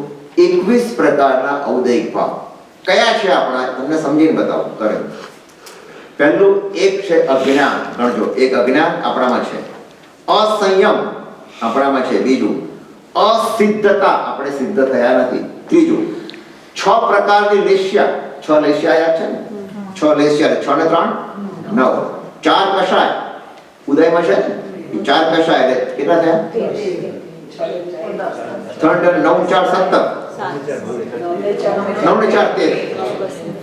3 વેદનીય, 3 વેદનીય 16. 4 ગતિ 20 અને 1 મિથ્યાત્વ. 21 પ્રકારના ઔદયિક ભાવ છે. કેટલા? ઔદયિક એટલે કર્મના ઉદયથી થતા ભાવો. તત્વાર્થ સૂત્રની બુક તમારી પાસે હશે તો આ બધું ડિટેલ્સમાં છે. બીજા ચેપ્ટરનો પહેલો શ્લોક. Very good. કોઈ તો વાંચે છે. બીજા ચેપ્ટરનો પહેલો શ્લોક પહેલા ભાગની અંદર ડિટેલમાં સમજાવ્યું છે આખું. સરસ છે, તમે વાંચો એટલે ખ્યાલ આવશે. તો કર્મના ઉદયથી જે સામગ્રી પ્રાપ્ત થાય એ એમાં થતો મોહ એને ઔદયિક ભાવ છે. સામગ્રી તો પ્રાપ્ત થઈ, પણ એમાં થતા મોહને ઔદયિક ભાવ કહેવાય છે. ક્વેશ્ચન છે? 3 મોહની વેદનીય કેવી રીતે? કયા 3? તમે કીધું ને 3 વેદનીય. વેદનીય નથી. 3 વેદ છે. સ્ત્રી વેદ, પુરુષ વેદ, નપુંસક. વેદનીય. ના, વેદનીય નથી. પણ એને છે ને, એને ચોપડીમાં વેદનીય તરીકે પણ કહે છે. સ્ત્રી વેદનીય, પુરુષ વેદનીય અને નપુંસક વેદનીય. પણ પેલા વેદનીયના અર્થ નથી કરવા. બુકમાં એ પણ કહ્યું છે. બરોબર? એટલે કર્મના ઉદયથી જે સામગ્રી પ્રાપ્ત થાય એમાં થતો મોહ એને ઔદયિક ભાવ કહે છે. પુણ્યથી મળે અને છેવટે તો છોડવાનું જ છે. છોડવાનું છે. એટલે આપણે શું કરવાનું છે કે કર્મના ક્ષય ઉપશમ અને ક્ષયોક્ષમથી પુણ્યને ગુણો ઉઘાડવાના છે. ગુણો જો ઉઘાડવા હોય આત્માના તો ક્ષય ઉપશમ અને ક્ષયોક્ષમ એનાથી ગુણો ખીલશે. અને બાકી બધાથી તમે વર્તમાનમાં આપણે શું કહીએ કે પુણ્યથી આપણે સામાન્ય રીતે કહીએ છીએ. હવે મોહ કેવો છે ખબર છે? આપણે અમુક વખતે તો બહુ હોશિયાર છે, આપણે બધી ખબર પડે છે.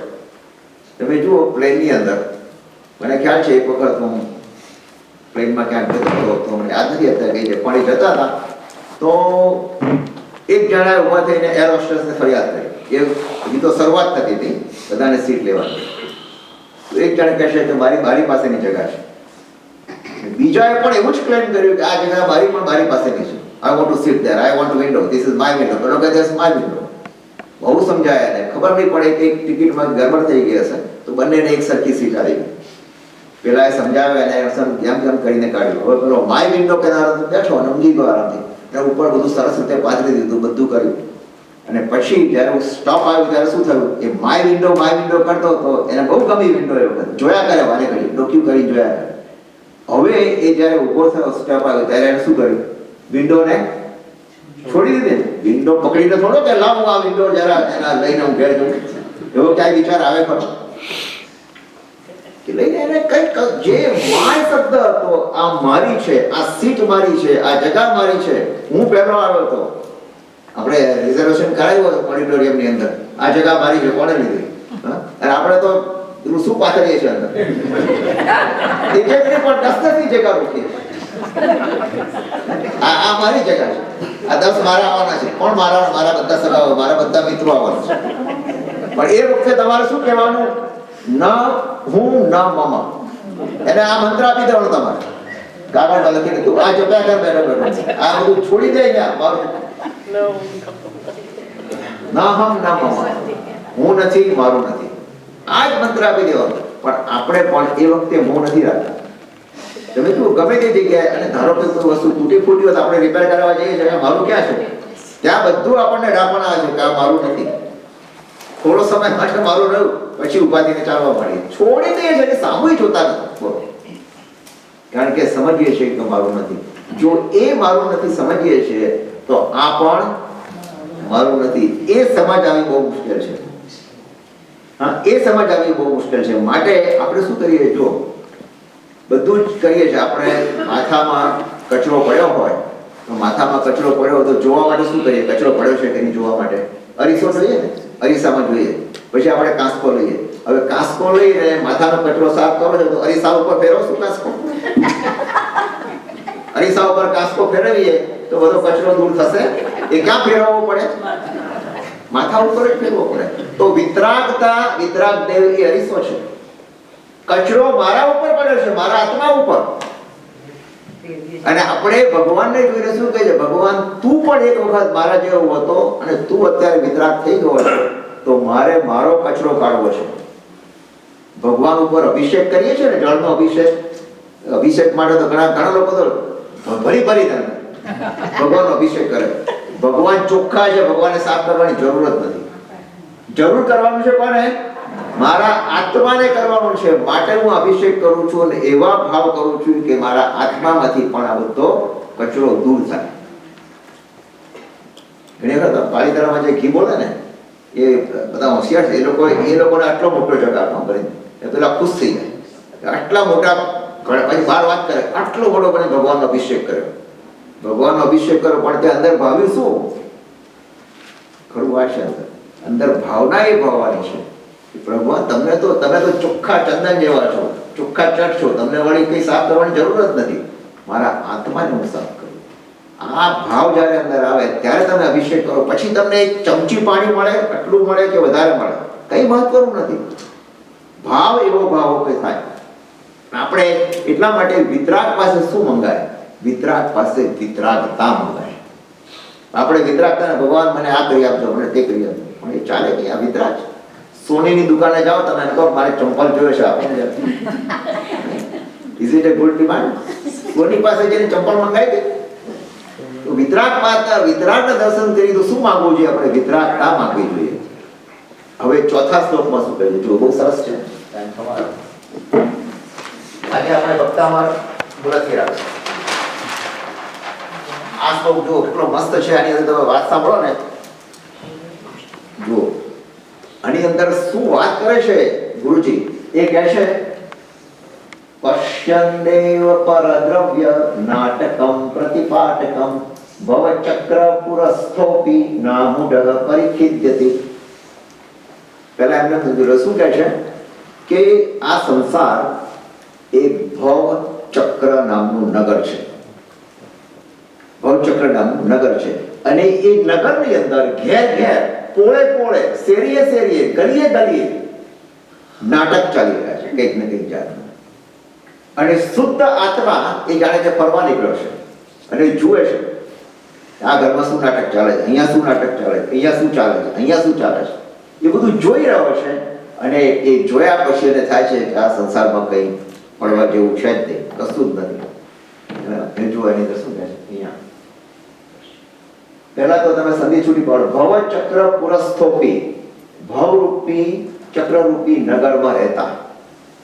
ના મૂઢ એટલે મૂળ નથી, મૂળ નથી એટલે જ્ઞાની છે. ના પરિખિદ્યતિ ખેદ પામતો નથી. પ્રતિપાટકમ એટલે શું? પોળે પોળે. આપણે પોળ શબ્દ યાદ છે બધાને? અમદાવાદમાં બધા ફેમસ જ હશે પોળ. અરે તમે પોળ કો, મોહલ્લો કો, શેરી કો, ગલી કો, જે નામ આપો. તો અહીંયા શું કહે છે? અનાદિ અનંત કર્મ પરિણામ રાજાના પાટનગર રૂપ ભવચક્ર નામના નગરમાં. આ કર્મ રાજાએ જે નગર વસાવ્યું છે ભવચક્ર નગર, એ નગર એ શું છે? પાટનગર છે. પાટનગર ભવચક્ર નામના નગરમાં. પાટનગરનું નામ શું છે? ભવચક્ર. રહેવા છતાં એકેન્દ્રિયાદી નગરની પોળે પોળે. એ કોઈ જગ્યાએ એક પોળ એવી છે કે બધા એકેન્દ્રિયો જ રહેશે, બીજી પોળમાં બે ઇન્દ્રિયો, ત્રીજી પોળમાં તે ઇન્દ્રિયો, ચોથી પોળમાં ચૌરેન્દ્રિય. એમ એકેન્દ્રિયથી માંડીને પંચેન્દ્રિય સુધી બધા જીવો પોળે પોળે જોયા. ઓકે, પોળે પોળે શેરીએ શેરીએ પરદ્રવ્યના બધા પરદ્રવ્ય થયા ને, જન્મ, જરા અને મરણ. એ જન્મતા જોયા, વૃદ્ધ થતા જોયા, મૃત્યુ પામતા જોયા. એ નાટકને જોતો મોહ રહિત આત્મા, એ કલ્પના કરો કે આત્મા છે, શુદ્ધ આત્મા, એ આ જોઈ રહ્યો છે. એ શું કરે છે? જોયા પછી એ જરા પણ ખેદ પામતો નથી. ખેદ પામતો નથી એટલે શું? દુઃખી થતો નથી. એ દુઃખી થતો નથી કારણ કે ભવચક્ર એને જોઈ લીધું કે આ ભવચક્રમાં, આ પાટનગરની અંદર તો બધે આ જ નાટક ચાલે છે. અને એવી ભવચક્રની શેરીઓ કેટલી છે ખબર છે? આમાં ઘણી બધી હું તમને કહું કેટલી છે શેરીઓ? 84 લાખ. 84 લાખ શેરીઓ છે. 84 લાખ જીવાયોની. અને એક એક યોનીમાં પછી અનેક છે. આ 84 લાખ એટલે તમે નહીં માનતા કે 84 લાખ જ જન્મ લેવાના છે. આ તો બધા શું છે? વર્ણ, ગંધ, રસ, રૂપ, સંસ્થાન બધું ભેગું થાય ત્યારે એને એક કહેવાય. આફ્રિકાની અંદર શું છે? કાળો તો કાળો વર્ણ ભેગો થાય. આ બધા એ બધા ભેગા થઈ ગયા તો એક જાતના હાઈટ પ્રમાણે, પણ એ પ્રમાણે અલગ અલગ રીતે બધી યોનીઓ છે. એ 84 લાખ જીવા યોની. અને એની અંદર તમે જુઓ તો આ ભવચક્રની અંદર બધા નાટકો ચાલી રહ્યા છે. હવે તમે જો પ્રતિક્રમણ કરતા હો તો તમે 7 લાખ સૂત્ર બધાને યાદ છે?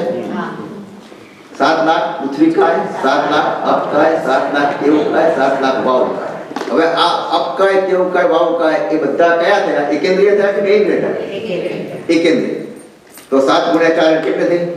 તમને ગણાવો 28 થયા ને. પછી 10 લાખ પ્રત્યેક વનસ્પતિકાય. પ્રત્યેક વનસ્પતિકાય અને સાધારણ વનસ્પતિકાય બે ભાગ છે. પ્રત્યેક કોને કહેવાય? દાખલો એક કેળું છે, એ કેળું એ પ્રત્યેક વનસ્પતિકાય. બટાટા એ કેવું કહેવાય? સાધારણ વનસ્પતિકાય. સાધારણ વનસ્પતિકાય. બરોબર. અને તમને ચોંકાવનારી વાત હવે કરવા માંગુ છું પછી. આ સાધારણ વનસ્પતિ તો 10 લાખ થયા ને એવા પ્રત્યેક વનસ્પતિકાય. તો આગળ 28 10 કેટલા થયા? 38 થયા ને. અને 14 લાખ સાધારણ વનસ્પતિકાય. એટલે 14 ઉમેરી દો તો 52 લાખ થયા. આ 52 લાખ જીવાયોની માત્ર એકેન્દ્રિય છે. Single one sense only. 52 lakh જીવાયોની એકેન્દ્રિય છે. હજુ આગળ તમે જુઓ વિકલેન્દ્રિય. વિકલેન્દ્રિય કોને કહેવાય? એકેન્દ્રિય વગરની બે ઇન્દ્રિય, તે ઇન્દ્રિય, ચૌરેન્દ્રિય. બધી વિકલેન્દ્રિય કહેવાય. 2, 3 ને 4. તો 2 ઇન્દ્રિય વાળા કેટલા છે? 2 લાખ 2 ઇન્દ્રિય, 2 લાખ 2 ઇન્દ્રિય, 2 લાખ 14. 6 થયા ને? ત્યાં સુધી તો હજુ એને વાંચા નથી. વિચાર કરો તમે. 58 ને 6 કેટલા થયા? 52 ને 6, સોરી 52 ને 6, 58 લાખ જીવાયોનીમાં એવા જીવો છે જેને વાંચા નથી, અને 52 લાખ એવા છે જેને એક જ ઇન્દ્રિય છે, સ્પર્શ. નથી રસ, નથી ગંધ, નથી વર્ણ, કશું જ નથી. આપણા છક્કા છૂટી જાય તમે આનો અર્થ સમજો તો. અને 6 લાખ એવા છે કે જેની અંદર 2 ઇન્દ્રિય, 3 ઇન્દ્રિય, 4 ઇન્દ્રિય સુધી હોય તો પણ શું છે? એને વાંચા નથી. ભગવાને વાંચા આપી જ નથી. બરોબર? અને એ પછી 4 લાખ દેવતા, 4 લાખ નારકી, 4 લાખ તિર્યંશ પંચેન્દ્રિય, પશુ પંખી વગેરે, તિર્યંશ પંચેન્દ્રિય. એમાં પણ કોઈ અર્થ નથી. એક 4 લાખ દેવતા કદાચ ગણો, તમને મનો દેવલાખનો, દેવતાનો ભાવ ગમે તો, બાકી ત્યાં પણ કઈ ઠેકાણું. તો વિચાર કરો તો મનુષ્યનું કેટલો? 14 લાખ. 84 લાખ માંથી 14 લાખ મનુષ્ય. તમે 84 લાખ ભેગું કરો, 84 લાખ ના તમે શું કહેવાય, મણકા ભેગા કરો અને એમાંથી ઉપાડો, ચાન્સીસ આ કે તમે એકેન્દ્રિયમાં મણકો પહેલો હાથમાં આવશે. બરોબર કે શક્યતા છે વધારે. તો આપણે આમાંથી શીખવાનું શું છે? 7 લાખ માંથી આપણે શીખવાનું આ છે કે જો માત્ર 14 લાખ જ ભાવ યોની જો મનુષ્યની હોય અને આપણે આ ભાવમાંથી જો કંઈ પણ સુધાર્યા વગર, ભાવને સુધાર્યા વગર, શુદ્ધ આત્મદ્રવ્ય અથવા તો આ મંત્ર જાપનો જાપ કર્યા વગર જો આપણે જઈશું તો ચાન્સીસ કે આપણે એકેન્દ્રિયમાં જો પટકાઈ ગયા ને તો આપણો અબજો વર્ષ સુધી અંત નથી આવતો. અબજો, મિલિયનની વાત જવા દો, ટ્રિલિયન સુધી વર્ષ નથી. કારણ કે એકનો એક સ્વકાય, એક ઝાડ થયું પછી ફરીથી ઝાડ થાય, ફરીથી ઝાડ થાય, ફરીથી ઝાડ થાય, જુદા જુદા ઝાડ થાય, જંગલમાં ઉગે, આગ લાગે, પાછો બળી જાય, પાછો ફરીથી થાય. આપણો ક્યાંય આરો નહીં આવે. ના, નિગોદના પણ કહેવાય. મોસ્ટલી નિગોદના જીવો બધા એકેન્દ્રિયો. અને હવે તમને ચોંકાવનારી વાત કરું છું જે તમારા માન્યામાં નહીં આવે કદાચ. પાણીના એક ટીપામાં કેટલા જીવ? સંખ્યાતા, અસંખ્યાતા કે અનંતા? અસંખ્યાતા. હવે તમને ચોંકાવનારી વાત કરું છું. અત્યારે કોઈ એનો જવાબ છે નહીં મારી પાસે, પછી વાત કરશું જવાબ નહીં. પાણીનો એક ટીપામાં અસંખ્યાતા જીવો છે. જગતના બધા સમુદ્ર ભેગા કરો અને એના ટીપા કેટલા? અસંખ્યાતા. હજુ પણ અસંખ્યાતા. હજુ તમને ચોંકાવનારી વાત કરું. બધા 2 ઇન્દ્રિય ભેગા કરો, બધા 3 ઇન્દ્રિય ભેગા કરો, બધા 14 ઇન્દ્રિય ભેગા કરો અને એનો સરવાળો કરો તો પણ અસંખ્યાત. ફક્ત સાધારણ વનસ્પતિ કાયને છોડીને, સાધારણ નહીં. એનો અર્થ શું થયો કે બધા એકેન્દ્રિય જીવો, બધા 2 ઇન્દ્રિય જીવો, બધા 3 ઇન્દ્રિય જીવો, બધા 14 ઇન્દ્રિય જીવો, બધા પંચેન્દ્રિય જીવો. સિર્ફ સાધારણ નહીં, પ્રત્યેક વનસ્પતિ કાય લેવાનું, સાધારણ વનસ્પતિ કાય નહીં. હવે તમને ચોંકાવનારી વાત હવે કરું. હવે બટાકા, કાંદા, ગાજર, કંદમૂળ જે છે એમાં તમે એક સોય નાખો અને બહાર કાઢો. એ સોયના ટેરવા ઉપર કેટલા જીવો છે? અનંતા જીવો. સોયના એક ટેરવા ઉપર અનંતા જીવો છે. પેલા બધા ભેગા કર્યા હતા તો અસંખ્યાતા છે, આ અનંતા છે. તમે મને પૂછશો કેમ? એનો જવાબ મારી પાસે નથી. તમે એને ગમે તેવા માઇક્રોસ્કોપ મૂકો તો પણ તમને નહીં દેખાય. કારણ કે એમાં એક શરીરમાં અનંત અસંખ્યાતા જીવો હોઈ શકે છે. એક શરીર એક જ હોય પણ જીવો ચીટકીને પડ્યા હોય. અને એક અંતર્મુહૂર્તમાં 65,536 ભાવ કરે છે. એક સમયની અંદર, સમયની એક સેકન્ડમાં હું કરું છું, એક સમયમાં દર સમય 65,536 ભાવ. એટલે તમે એને કરવાનું શું? જન્મ મારો જન્મ નથી કે મારો નથી, જન્મ નથી કે મારો નથી. આ વેદના કોણ ભોગવે છે? નિગોદના જીવો, સાધારણ વનસ્પતિ કાય. બટાકા, કાંદા અને કંદમૂળ શા માટે ત્યાગ કરવાનો કીધો છે? કારણ કે કંદમૂળની અંદર પણ હવે તમને વધારે ચોંકાવવાની વાત કરું, કંદમૂળની અંદર પણ તીર્થંકરનો આત્મા હોઈ શકે. તમે નહીં માનો, કારણ કે જીવ છે ને એ આજે નહીં તો લાખો વર્ષ પછી, કરોડો વર્ષ પછી, અબજો વર્ષ પછી એનો પણ વિકાસ થઈને તીર્થંકર થાય એની ખાતરી શું? માટે કીધું કે કંદમૂળ કેમ છોડવાનું, કંદમૂળ કેમ નહીં ખાવાનું, એનો મોહ ઓછો કરવાનો કેમ? કારણ કે અનંતા જીવોનો તમે કિલ કરો છો, you are killing, literally killing. પેલું ખાવું પડે છે માટે ખાઈએ છીએ, આ ખાવું પડે છે એવું જરૂરી નથી. બરાબર?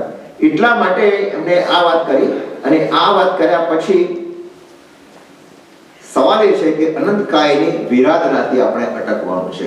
તો આત્મા શું કરે છે? પોળે આ બધું જોયા કરે છે, નાટક જોયા કરે છે.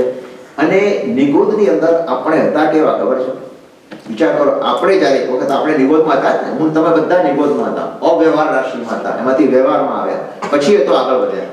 અને આપણું પુણ્ય કેટલું ગયા. એ વખતે આપણી પાસે મન નહોતું. મન હતું નિગોદમાં, મન હોય? મન નહોતું. વિચારવા માટે મન નહોતું. બરોબર? સાંભળવા માટે કાન હતા? કાન પણ નતા. જોવા માટે આંખ હતી? આંખ પણ નથી. સૂંઘવા માટે નાક પણ નહોતું. માત્ર શું હતો? સ્પર્શ. માત્ર સ્પર્શ હતો. આવી પરિસ્થિતિની અંદર આપણે પસાર થયા છીએ. અને છેવટે નિગોદમાંથી બહાર નીકળ્યા. ધીમે ધીમે ધીમે કર્મની એની મેળે પણ નિર્જરાથી, અકામ નિર્જરા, ધીમે ધીમે ધીમે તો અનંત, આ તો કાળ કેટલા પૂતગળ પરાવર્ત કાળ પસાર કરવાનો છે. અનંત કાળથી ફરતા આવ્યા છીએ. પણ આપણું કોઈ પુણ્ય કે આપણને શું મળ્યું? જો સંગની પંચેન્દ્રિય મનુષ્ય ભાવ મળ્યો. એ આપણું પુણ્ય નહીં જોરદાર? સંગની એટલે જેને મન છે, પંચેન્દ્રિય એટલે 5 ઇન્દ્રિયો છે. એવું આપણું જોરદાર પુણ્ય કે આપણને મનુષ્ય ભાવ મળ્યો. એટલું તો નહીં, પણ મનુષ્ય ભાવ મળ્યો પછી શું? સાથે સુદેવ, સુગુરુ અને સુધર્મ મળ્યો. સારા ગુરુ મળ્યા, સારા ધર્મ મળ્યો, અને સારા દેવ મળ્યા, ભગવાન પણ સારા મળ્યા. ત્રણ વસ્તુ સારી મળી. અને એની સાથે સાથે, કારણ કે સુદેવ સુગુરુ ધર્મ કેમ કીધો? સુદેવ એટલા માટે કે આપણા ભગવાનને કોઈ ઈચ્છા નથી. ઈચ્છા વિનાના ભગવાન. ભગવાનને કોઈ અપેક્ષા છે? ભગવાન આવીને કહે છે ખરા કે તારી મર્સિડીઝમાં મને એક રાઈડ તો આપ, રોજ આવે છે દર્શન કરવા. કોઈ દિવસ માગે છે ભગવાન? કોઈ દિવસ નહીં. એમને કઈ છે જ નહીં તમે આવો કે ના આવો. સુગુરુને સુગુરુ કેમ કીધો? કારણ કે એમને કોઈ મૂર્છા નથી. તમારી પાસે કોઈ અપેક્ષા નથી. કોઈ અપેક્ષા નથી કે તમે આવો કે નથી આવતા, કે વંદન કરવા આવો કે વંદન કરવા ના આવો. એવા પણ છે, આજે ગુરુ છે, એવા ઘણા બધા છે, નથી એમ નહીં. અને સુધર્મ, આપણો ધર્મ કેવો છે? હિંસા વિનાનો ધર્મ. આવતીકાલે કેટલા જીવોનો ખાત્મા બોલાશે, વિચાર કરો. આવતીકાલે થેન્ક્સ ગિવિંગનો દિવસ છે. કેટલા જીવો મળશે, ટર્કીઓ કેટલી મળશે? કોઈ દિવસ આપણા કલ્પનામાં પણ આવે એવી વાત? તો આપણે આટલા બધા પુણ્યશાળી, આટલા બધા ભાગ્યશાળી છે. આપણી આખી રેસિપી તૈયાર છે, બધા જ ઇન્ગ્રેડિયન્ટ્સ છે આપણી પાસે. We are not cooking. આપણે કરતા નથી ને જીવન ચાલી રહ્યા છે આમને આમ. અને જીવનમાં આ કહે છે ને, દરેક પોળે શેરીએ નાટક જોવું છે. એ નાટક શું છે? કોઈ જગ્યાએ જુગાર રમાતા હશે, કોઈ જગ્યાએ ગપ્પા મારતા હશે, કોઈ જગ્યાએ સંગીતના જલસા, કોઈ જગ્યાએ લગ્ન થતા હશે, કોઈ જગ્યાએ મૃત્યુની તૈયારી થઈ હશે, કોઈ જગ્યાએ હોસ્પિટલમાં હોય હશે, કોઈ ડોક્ટર હશે, કોઈ રાડ પાડતા હશે, કોઈ મારામારી કરતા હશે. આ બધું નાટક હું જોઉં છું કે છે. અને એ આપણે આ બધું નાટક જોયા પછી એ કહે છે હવે આપણે શું કરવું છે? હવે આપણે એક જ કરવું છે, સર્વમ ક્ષણિકમ. આ બધું ક્ષણિક છે, એટલું જ આપણે માની લેવાનું. અનિત્ય ભાવનાનું જે ચિંતન છે, તમે જોજો તત્વાર્થની બુકમાં અનિત્ય ભાવના ઉપર બહુ ડિટેલમાં લખ્યું છે. અનિત્ય ભાવનામાં શું કીધું છે કે આયુષ્ય કેવું છે? ઝાકળના બિંદુ જેવું. વિચાર કરો, દેવ ભવનું આયુષ્ય કેટલું હોય, એની અપેક્ષાએ આપણું તો આયુષ્ય તો એક ઝાકળનું બિંદુ છે. આમ કરીને પડી ગયું. ઇન્દ્રધનુષ ઇન્દ્રિયોના સુખો કેવા છે? વીજળીના ચમકારા જેવા. એક આકાશમાં ચમકારો થયો, એટલી ઘડી આપણને સુખ મળ્યું, પાછા હતા ત્યારે ત્યાં આવી ગયા. સુખ પછી દુઃખ. એમ આપણે આ જે આ ચાલુ જ છે. અને આપણે બધા જ આ નાટક જોઈએ છીએ. આપણે બધા જ આ કર્મની જેલમાં છીએ. એકવાર એવું થયું કે જેલની અંદર જેલર હોય ને બહાર, અને બધા કેદીઓ અંદર હોય. જેલર રોજ જુએ કે ભાઈ આ ફલાણા ભાઈ છે જેલમાં છે, આ જેલમાં છે, આને મળવા માટે એના સગા આવે છે, આને મળવા એના સગા આવે છે. પેલો ભાઈ જે બેઠા છે એને મળવા કોઈ એના સગાવાના આવતા જ નથી. એને પૂછ્યું ભાઈ એવું તો શું છે, તને મળવા માટે કેમ કોઈ આવતું નથી? કે જરા સાહેબ મારા બધા સગાવાલા અહીંયા જ છે, બધા જેલમાં બેઠા હતા, કોને આવવાની જરૂર છે? આવું છે અહીંયા, આવો આ સંસાર. તો આ નાટકને બંધ જોવાનું મારે બંધ કરવા માટે શું કહેશે? મોહનો મંત્ર કયો આપી દીધો? આત્મા ખેદ પામતો નથી. આમાં આપણે દુઃખ થવા જેવું ન કરવા જેવું નથી. અને એને માટે એ જ્યાં દીક્ષા લે છે ને સાધુ ભગવાન, હવે એ જ્યારે સમાચાર સાંભળે કે ફલાણા અવસાન થયું તો એમને કદાચ બે ઘડી થાય, પણ પછી આવીને જતું રહે. પણ કોઈ એમ કહેશે કે લાવ હું પ્લેનમાં જઈને મળી આવું, એમને આશ્વાસન આપી આવું, કશું જ નહીં. કારણ કે છોડ્યું છે. એમના સગા હોય તો સગા હોય તો પણ, કારણ કે સંસાર છોડે છે. હવે મારે નિસ્બત શું છે? હવે કઈ નહીં. એ પણ એક આત્મા છે, હું પણ એક આત્મા છું. અમારા જે બધા ભાવના હતા એ બધા પૂરા થઈ ગયા, હવે ફિનિશ. હવે એને શું થયું શું નહીં કઈ મારે જાણવાની જરૂર નથી. કોઈ કહે કદાચ એક સેકન્ડ એક માણસ છે એટલે આવી જાય, પણ પછી કઈ વિશેષ ના હોતો. બસ એ કહે છે કે તમે આત્મા ખેદ પામતો. એ પોઝિશન આપણે લાવવાની છે. બરોબર છે? કેટલું સરસ છે જુઓ, મોહના 4 અષ્ટક અને પછીના 4 અષ્ટક પણ બહુ ફાઇન છે. તો આપણે એક કામ કરીશું, આના પછી આને જરા રિવ્યુ કરવા માટે હું લગભગ એના લખાણ લખી રહ્યો છું. થોડા પાના લખ્યા છે, હજુ એકાદ દિવસમાં હું લખી અને તમને મોકલી આપીશ. It would be over simplified, એટલે it will definitely help you. એના આધારે તમને રિવ્યુ ક્વેશ્ચન્સ મોકલવામાં આવશે. રિવ્યુ ક્વેશ્ચન્સ મોકલીશ અને રિવ્યુ ક્વેશ્ચન મોકલીશું એ તમે કરી લાવજો. Next Wednesday, please don't forget, next Wednesday is the last day for this semester. આ છેલ્લો દિવસ છે.